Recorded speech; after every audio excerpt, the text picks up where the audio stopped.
대선이 가짜뉴스로 뒤덮이고 있는 상황에서 검찰은 왜 침묵으로 일관했나라는 주제로 말씀드리겠습니다.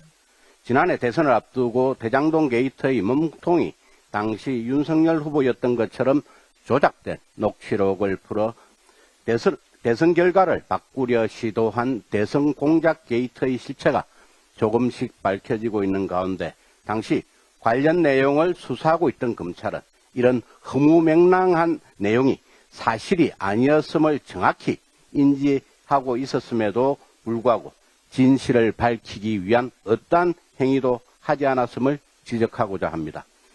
당시 서울중앙지검은 조사를 통해 브로커 조우형이 윤석열 검사를 만난 적이 없다는 사실을 알고 있었고 남욱의 진술 내용도 대질신문 과정에서 김만배를 통해 전해 들은 것이라 착각했다며 번복되었다는 사실을 잘 알고 있었습니다.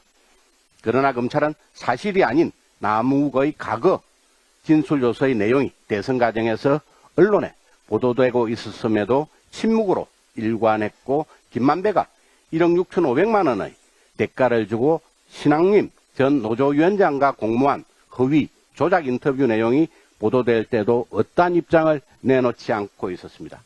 당시 시위라인에 있었던 박범계 법무부 장관, 김오수 검찰총장, 이정수 서울중앙지검장 등은 수사가 진행 중인 사항이라 얘기하지 못했다고 강변할지 모르겠지만 당시 형사사건 공개금지 등에 관한 규정 제9항, 제9조 제1항 1호에 따르면 오보가 발생할 것이 명백하여 신속하게 그 진상을 바로잡는 것이 필요한 경우에는 공소제기 전이라도 형사사건에 관한 정보를 공개할 수 있다고 규정하고 있습니다. 이 조항은 부산저축은행 사건의 수사검사였던 윤석열 검사의 명예 등 인권을 침해하는 오보가 실제로 존재하기 때문에 신속하게 그 진상을 바로잡는 것이 필요한 경우입니다.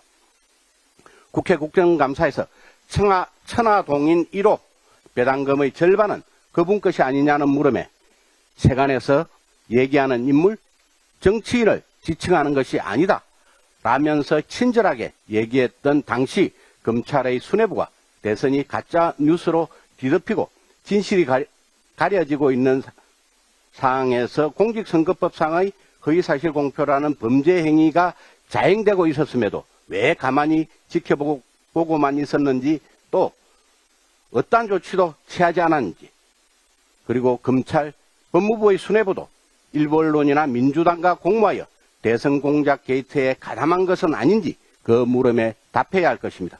검찰에 촉구합니다. 지금이라도 엄정한 수사를 통해 당시 상황을 철저히 규명하고 실체적 진실을 명명백백히 밝혀야 합니다. 이상입니다.